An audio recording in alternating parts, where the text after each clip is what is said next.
Halo teman-teman trader dan investor, selamat datang di channel cuan-cuan saham di analisa teknikal dan bandarmologi harian. Seperti biasa hari ini hari Selasa 11 Januari 2022. Hari yang kurang enak ya. Marketnya turun lumayan, banyak saham yang breakdown dari support. Cuman yang mencurigakan adalah asing malah net buy dengan jumlah yang besar. Seperti biasa nanti kita akan menganalisa IHSG dan juga beberapa saham pilihan yang menarik-menarik. Buat teman-teman yang mau kasih tips support atau donasi untuk cuan-cuan saham, bisa jangan tinggal klik link sosial di deskripsi. Nah, teman-teman bisa kasih tips support atau donasi untuk cuan-cuan saham dan juga pesan pribadi untuk saya. Terus buat teman-teman yang ada pertanyaan, kritik atau saran, silahkan sampaikan aja, bisa via DM Instagram atau komen YouTube. Dan insya Allah setiap pertanyaan teman-teman pasti akan saya jawab kalau saya sudah ada waktu. Terus juga jangan lupa support terus cuan-cuan saham dengan cara like, comment, share, dan subscribe. Nah, support teman-teman itu gratis, tinggal klik-klik aja, tapi itu sangat berarti buat konten kreator seperti saya ini. Jangan lupa juga nyalakan notifikasinya karena ada konten setiap hari dari cuan-cuan saham, Senin sampai Jumat analisa harian, Sabtu dan Minggu konten spesial. Sebelumnya saya mau mengingatkan juga buat teman-teman yang berhati-hati karena kemarin ada kasus penipuan ya, yang mengatasnamakan cuan-cuan saham disuruh transfer dan itu titip dana. Perlu dijelaskan kalau misalkan mau transaksi dengan cuan-cuan saham, which is itu adalah urusannya pendaftaran grup, rekeningnya hanya satu atas nama Adi Kurniawan. Jadi kalau misalkan ada yang mengatasnamakan cuan-cuan saham, tetapi transaksi rekeningnya tidak atas nama Adi Kurniawan, itu sudah dipastikan penipuan. Kalau teman-teman memastikan, bisa tinggal DM Instagram aja, @cuan-cuan saham, akan saya konfirmasi di sana. Seperti itu. Oke, langsung aja kita akan transaksi dulu. Hari ini juga rame ya transaksinya, 12,972 triliun, hampir 13 triliun. Dengan pergerakan asing hari ini net buy besar banget, 1,11 triliun. Nanti kita bahas lebih lanjut di teknikal aja, waktu kita bahas teknikal. Tapi net buy-nya bagus banget ini, 1,11 triliun, dan itu di pasar reguler, bukan di pasar nego. Ini market juga memang kurang enak ya, beberapa pada koreksi semua, tapi terlihat ada yang bangkit, sedangkan IHSG belum. Dengan saham-saham yang dibeli asing ada BBCA 474,9 miliar, lalu Telkom 81,6 miliar, Pegas 65,7 miliar, BBNI 62,9 miliar, INDF 60,7 miliar, BBRI 60,4 miliar, Arto 59,5 miliar, Bank Mandiri 56,2 miliar, Astra 51 miliar, MTEK 49,3 miliar, Unitractor 40 miliar, MDK 35,9 miliar, dan Saratoga 28,9 miliar.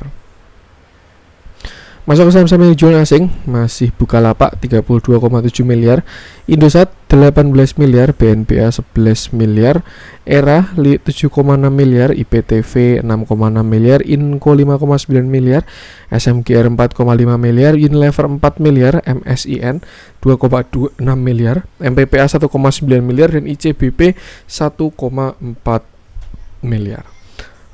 Langsung aja kita akan masuk ke teknikalnya IHSG dulu, yang hari ini market koreksi 0,64%, tapi berasa banget saham-sahamnya pada turun, bahkan yang saya hold pun juga beberapa ada yang koreksinya lumayan juga. Nah, melanjutkan analisa kemarin ya, memang kemarin itu kita ada di area resist hari ini, di area kotak pink ini. Hari tanggal 10 kemarin kita udah ada reject, dan hari ini akhirnya mengkonfirmasi impulsive movement. Sangat disayangkan sih dia closing di 6647, artinya jebol support ya, 6660 sampai 6650. Dan kalau saya lihat di intraday kita pakai 1 jam, itu ada sebuah bearish divergence di mana harganya ke samping sedangkan indikatornya cenderung ke bawah. Ya ke bawah sih ini. Nah, itu ada semacam teori, itu targetnya bisa sampai ke neckline di 6600. Itu worst case skenario, dan saya rasa ada potensi yang besar sampai 6600 itu. Cuman selama 6600 nggak jebol, itu IHSG masih tidak dalam masalah. Tapi kalau misalkan 6600 sampai jebol, itu bakalan jelek banget sih, karena dia konfirmasi double topnya pun juga panjang ya ini. Kalau misalkan dia sampai jebol 6600, anggap dari sini. Nah, ini kalau misalkan dia breakdown 6600, targetnya bisa lumayan juga seperti itu. Jadi mungkin untuk sekarang kita bisa batasi resiko di 6600 karena itu ada area support, area demand, neckline, nanti juga bakal ketemu dengan trend line yang garis warna biru ini, kotak warna biru itu ya. Jadi bakal mungkin pantulan bakal kita lihat di sana seperti itu. Tapi kalau misalkan 6.600 tetap jebol, wah itu siap-siap bakal agak dalam sih saya rasa. Ya kembali lagi ke 6480, dan kalau jebol baru agak dalam. Cuman yang mencurigakan adalah kalau kita lihat asing ini masuknya gede, bahkan hari ini 1 triliun, dan itu di saham-saham yang bukan, ya ini saham-saham blue chip lah, kayak BBJ tadi kejebratan 400 miliar sendiri dan lain sebagainya. Masuknya pun di pasar reguler. Itu artinya apa? Ya memang cari barang di pasar reguler. Biasanya kalau cari barang di pasar nego itu tidak ingin merusak harga di pasar reguler, tapi ketika cari barang di pasar reguler, ya dia memang mau mengikuti mekanisme market. Ada tujuan-tujuan tertentu seperti menggerakkan harga dan lain sebagainya, seperti itu. So far itu sih, kalau kita lihat juga beberapa aset risk aset pada koreksi ya. Tapi untuk IHSG sendiri, selama flow asingnya masih bagus, saya rasa ini adalah koreksi yang wajar. Memang juga ini di area resist yang kuat all time high kemarin, dan saya rasa kalau mau breakout memang membutuhkan power yang lebih, seperti itu. Untuk sekarang batasi resiko di 6.600 dulu aja. Selama IHSG nggak jebol 6.600, oke, kita bisa melihat penguatan lagi. Tapi kalau misalkan IHSG sampai jebol 6.600, lebih baik batasi resiko. Yang jelas kembali fokus ke sahamnya masing-masing. Kalau dia masih oke di hold, ya silakan, trading plan-nya juga. Tapi kalau dia sudah tidak dalam toleransi hold, lebih baik bisa exit dulu. Karena tidak tahu bisa sedalam apa, seperti itu. Jadi batasi resiko aja untuk sekarang di 6.600. Lumayan dalam ya. Sekarang posisi 6647. Jadi untuk 6.600 bakal ada agak dalam. Nih, misalkan saya iseng tarik Fibo ya, siapa tahu menemukan suatu. Oke, cukup menarik juga. Ternyata dia udah sampai 0,618 dari swing sini ya. Ini mungkin tidak terlalu kelihatan, tapi kalau intraday sudah kelihatan ada satu swing high, dan ya dia sudah baru swing low ini. Pas di area support 6645 sampai 6640, ini area golden pocket dan sudah ada pantulan. Jadi mungkin ini bisa kita gunakan untuk apa ya? Patokan terdekat lah 6640 ini. Kalau memang dia bertahan dari 6640, oke. Bisa aja dia mau bikin ascending triangle bisa, atau cup handle bisa untuk breakout atas. Tapi kalau dia jebol 6640, nah nextnya di sini 6620 dan selanjutnya di 6600 tuh. Kalau memang dia mau break all time high, memang butuh power lebih, dan saya rasa skenario bisa seperti ini. Nah, siapa tahu besok dia rebound dari 0,618, ijo royo langsung break ke atas, break all time high, terus break trend line, membuat trend yang lebih kuat. Itu bakalan mimpi indah. Cuman so far saya rasa apa ya, flow tidak bisa berbohong sih, aliran uang tidak bisa berbohong. Kalau menurut saya tinggal kita sesuaikan aja dengan technical analisisnya atau chartnya, seperti itu. Tadi gunakan support tadi aja selama masih bertahan oke, tapi kalau jebol 6.600 batasi resiko dulu. Oke, itu untuk IHSG. Langsung aja kita akan masuk ke beberapa saham pilihan. Kita mulai dari yang dijualin asing dulu aja. Kita mulai dari Indosat ya.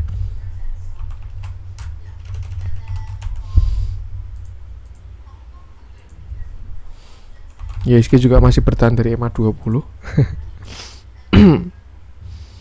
Nah, ini saya ganti template-nya dulu.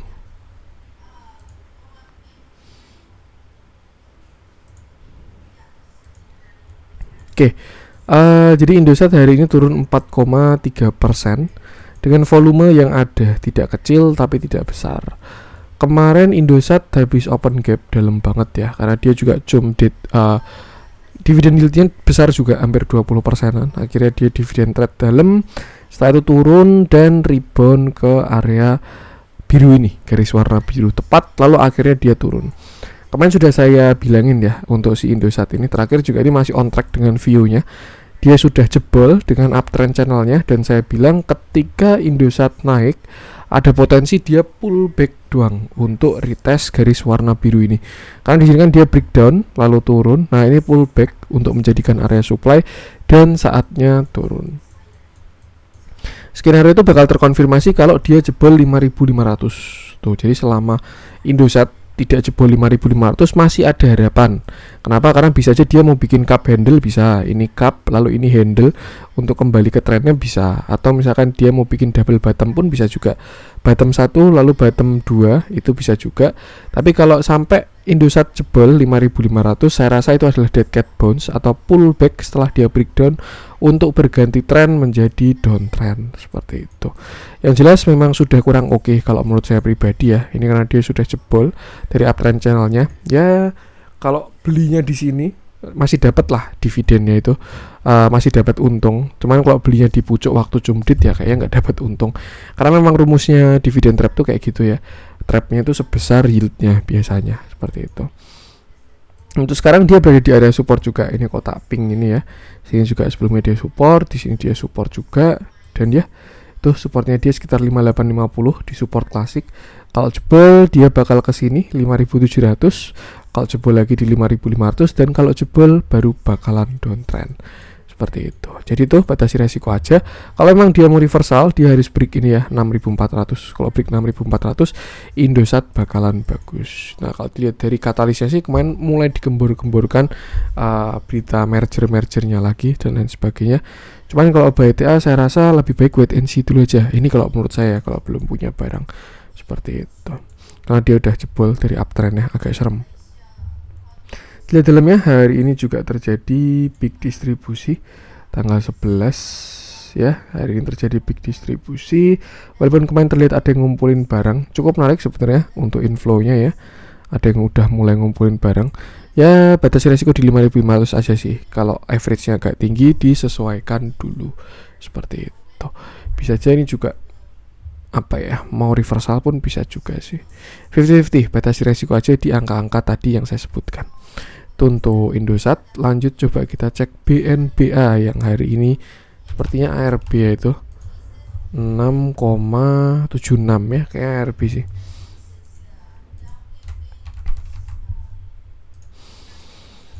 Oke, hari ini BNBA turun 6,76% dengan volume yang kecil. Kalau saya lihat cukup menarik ini BNBA ini. Terakhir dia kemarin koreksi dari 4.800 sampai 3.000 dalam, yaitu ya hampir berapa persen tuh ya, intinya dalam lah. Lalu sempat sideways di area demand ya. Sebelumnya kan dia konsol di sini ya, konsol lalu dia naik breakout. Nah di sini dia kena lagi dan konsol lagi. Satu yang pasti ini adalah area yang direspect oleh si BNBA 3.000 ini ya.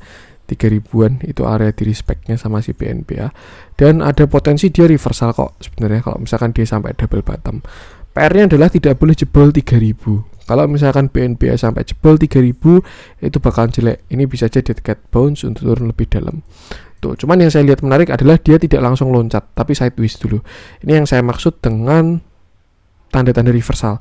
Karena biasanya kalau downtrend langsung loncat gitu ya, itu biasa turun lagi, itu namanya dead cat bounce. Sama kalau kayak di atas ya, baru naik terus langsung turun, nah itu biasanya dia juga dead cat bounce tapi terbalik. Kalau di posisi kayak gini, turun lalu sideways, bikin base, konsol dulu, setelah itu breakout, nah itu biasanya yang menarik seperti itu. Cuma tetap sama, batasi resiko aja di 3.000. Selama dia nggak jebol 3.000 oke, BNBA ini. Cuman juga dalam ya, 3.300 ke 3.000, hampir 10%an sendiri. Jadi harus diatur posisinya. Barangkali dia mau bikin double bottom pun bisa juga. Yang jelas batasi resiko di 3.000. Untuk resist di sini 3.700-an sampai 3.600 untuk si BNBA. Lihat dalamnya juga kurang enak. Kok sama kayak yang tadi nih. Oh enggak, dalamnya juga kurang enak, terjadi big distribusi. Kemarin dia bertahan di EMA 50 lalu rebound, dan ya hari ini terjadi big distribusi. Batasi resiko dulu aja di 3.000 selama tidak jebol oke, tapi kalau jebol batasi resiko. Itu untuk BNBA. Lanjut coba kita cek Inco. Nanti Antam sekalian kita bahas, karena saya rasa bakalan banyak yang bertanya tentang Antam. Ini juga Inco-nya ikut turun, jadi saya penasaran dengan harga nikel. Apakah harga nikelnya turun atau memang ini respon dari market terhadap sesuatu?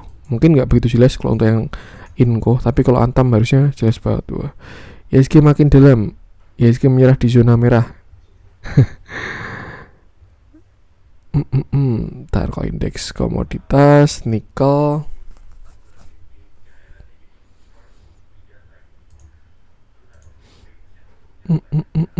Wah, ini malah cakep banget ini harga nikelnya ini. Wah, ini cakep banget sih harga nikelnya sih. Malah bagus ya harga nikelnya.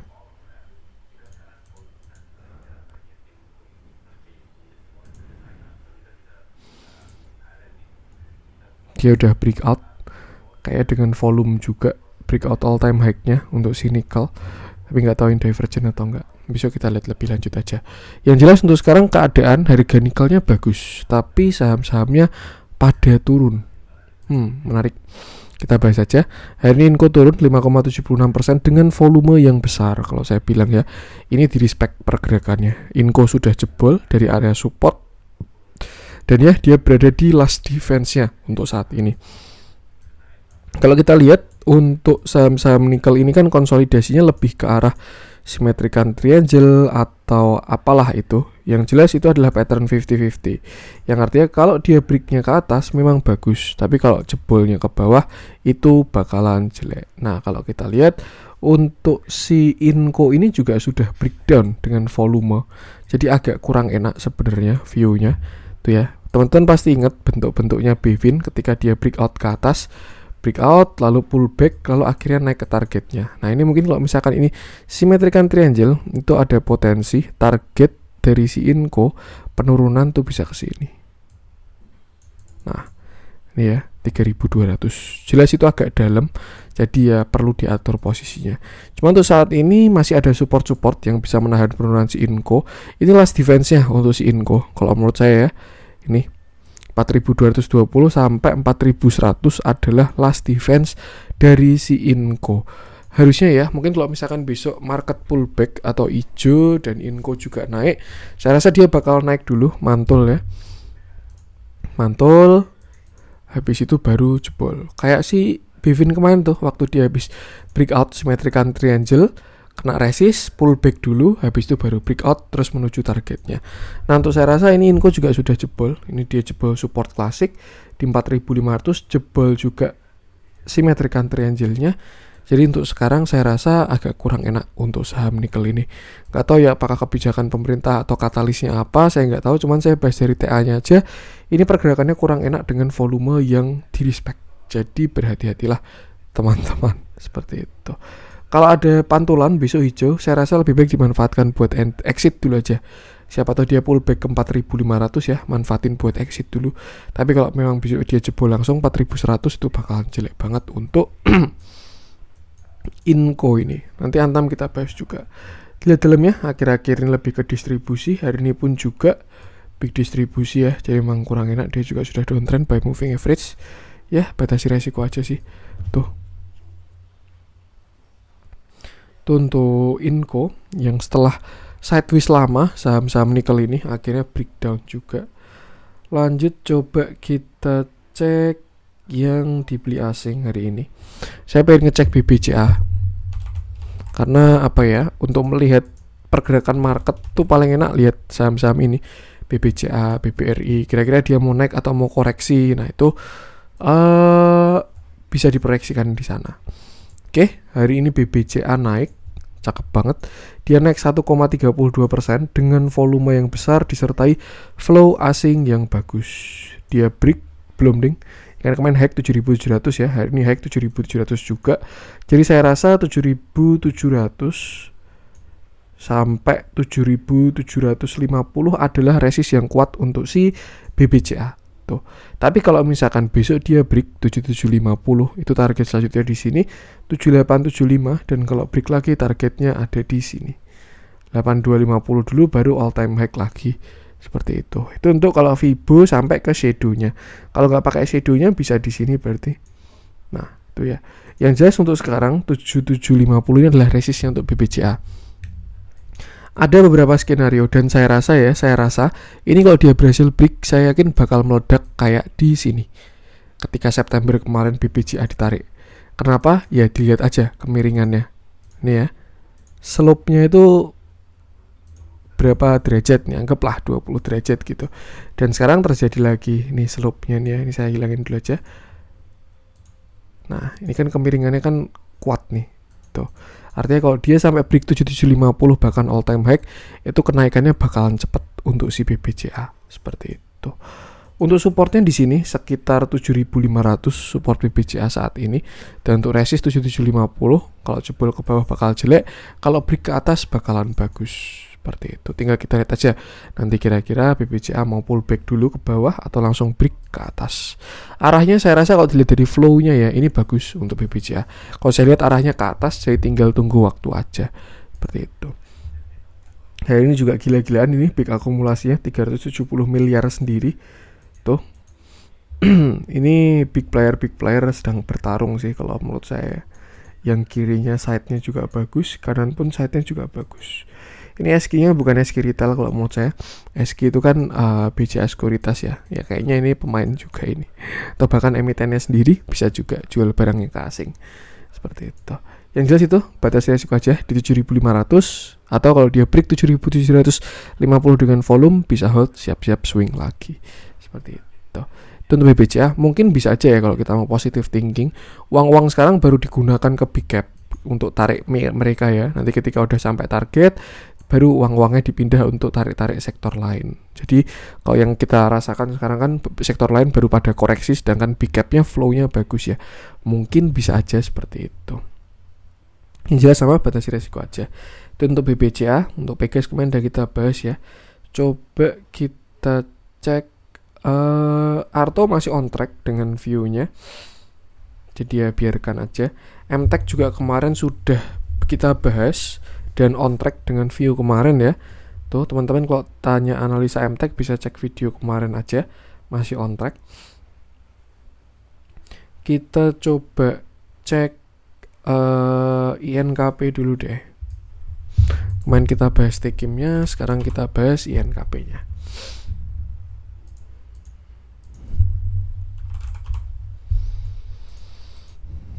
Oke. Hari ini INKP turun 2,65% dengan volume yang ada cukup besar ya. Dan sebenarnya ini masih on track dengan view saya terakhir waktu bahas INKP. Kalau misalkan teman-teman ingat ya, ini kan target INKP sini 8.500 8.600, lalu akhirnya dia koreksi dan ada potensi ke sini 8125. Itu bakalan bagus banget kalau misalkan dapat INKP di 8125. Kenapa? Karena ada sebuah pattern potensi yang bisa dibentuk oleh INKP, itu adalah inverted head and shoulder, which is adalah pattern reversal. Itu shoulder kiri, ini headnya, lalu dia sedang mencoba membuat shoulder kanan sampai 8125. Tuh. Kalau misalkan INKP besok ke 8125, 8100-an ya, dan dia tidak jebol, itu bisa menarik untuk dibeli dengan target ya. Breakout sini 8750. Lalu breakout 9.300-an seperti itu. Jadi saya rasa itu cukup menarik untuk INKP di 8.100-an ya. Cuman juga hati-hati juga, ini salah satu saham yang volatil, apalagi market baru kayak gini. Cuman kalau dilihat dari flow-nya cukup menarik. Yang penting batasi resiko aja. Kalau teman-teman pengen masuk di 8.100-an, jangan lupa stop loss-nya juga. Misalkan stop loss di 8.050 kayak gitu. Jadi nggak terlalu mepet juga. Lihat dalamnya juga cakep flow-nya, kemarin dikumpulin, dia juga seperti mau pullback. Itu aja, batasi resiko di 8.100. Kalau dia ke sana mau buat dieksekusi, silahkan, jangan lupa trading plan-nya. Cuman saya rasa itu bakal cakep sih, karena dia sudah berhasil breakout dari downtrend channelnya di garis hijau ini. Seperti itu. Tuh, base buy 8.100. Dengan target breakout 8.750, lalu ke target inverted head and shoulder-nya. Sekitar sini. Nah, ini sekitar 9.700-an seperti itu. Cuma itu hanya view ya. Dalam perjalanannya harus dipantau nanti. Dia juga udah golden cross, bagus saya rasa. Untuk INKP. Lanjut coba kita cek Kalbi kemarin udah kita bahas ya. On track juga view-nya. Coba kita cek. Kita coba cek yang merah-merah hari ini. Nah, oke, BBB ARB ya. Kita coba bahas deh si BBB. Aduh, malah right-nya.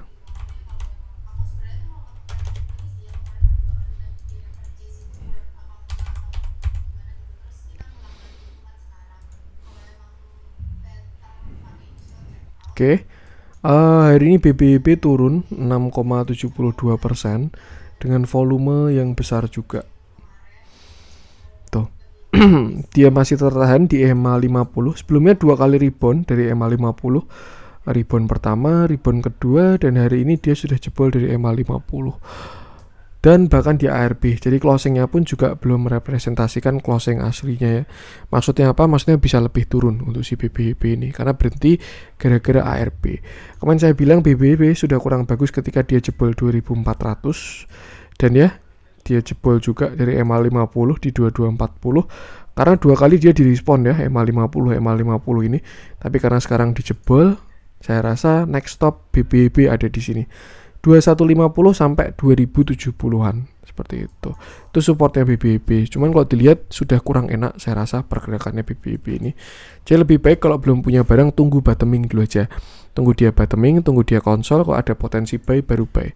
Tapi kalau enggak ya lebih baik wait and see dulu aja. Karena apa yang sudah naik tinggi pasti ada koreksinya. Tuh, siapa tahu dia koreksi dulu, nanti lebih tinggi lagi bisa juga ya, karena kalau nggak salah tahun ini right issue-nya juga bagus juga, BBB mau right issue lagi, yang tinggal kita lihat aja seperti itu. Untuk sekarang ini resisten ada di sekitar 2400 dengan support ada di sekitar 2150 sampai 2070. Kalau dia jebol 2070, next support di 2000 sampai 1950. Kalau jebol lagi, wassalam. Bakal ada agak dalam saya rasa kalau dia sampai jebol 1950. Seperti itu. Batasi resiko aja, volumenya ada disertai juga dengan distribusi. Tuh. Itu untuk BBB. Banyak yang ARB ya. Nah, lanjut coba kita cek Antam. Nah, ini saya yakin banyak yang apa ya. Ya, saya ingat lah ini saham 1 juta umat. Saya pun dulu juga suka ketika dia naik, tapi sekarang dia malah turun. Oke, ini lebih jelek daripada Inco sih. Kenapa lebih jelek? Ya karena dia volumenya lebih besar dan sudah tembus semua supportnya. Last defense banget ini, serius. 2070. Sekarang dia udah 2080. Tuh.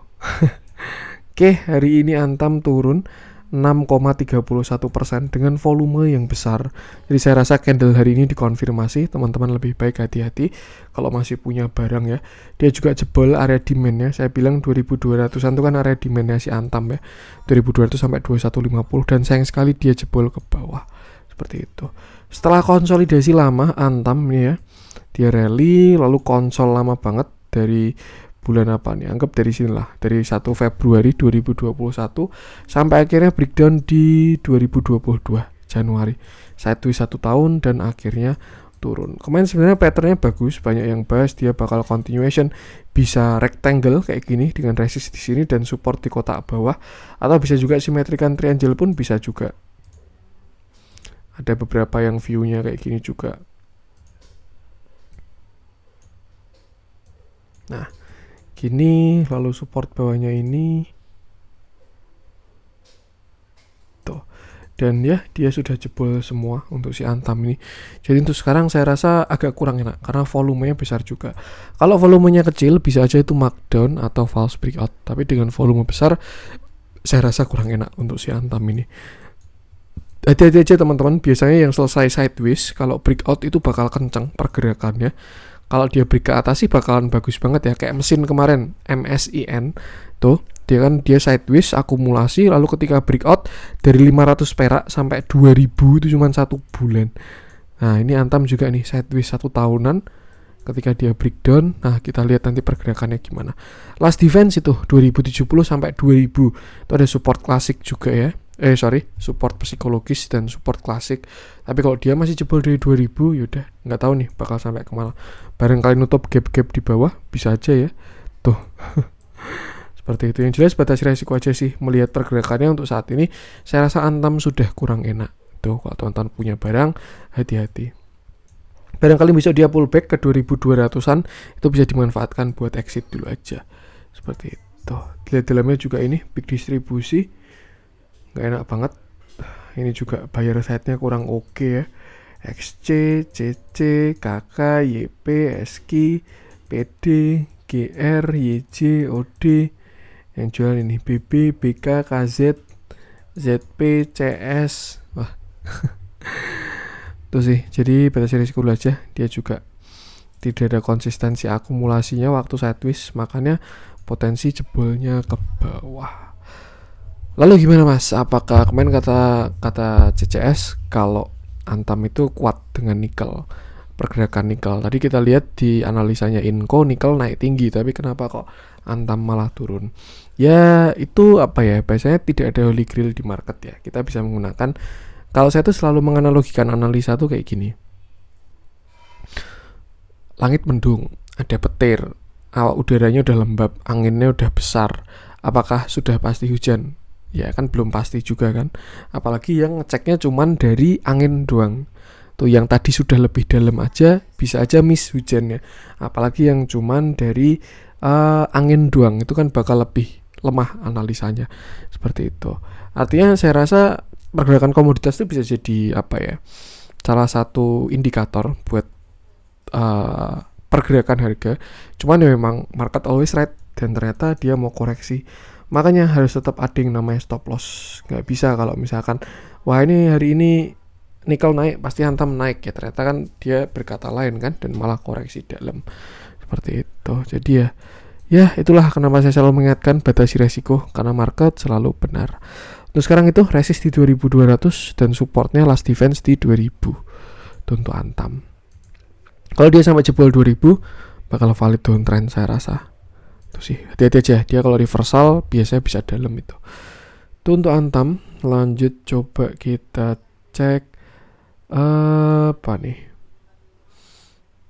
Kita coba cek yang hijau-hijau aja deh.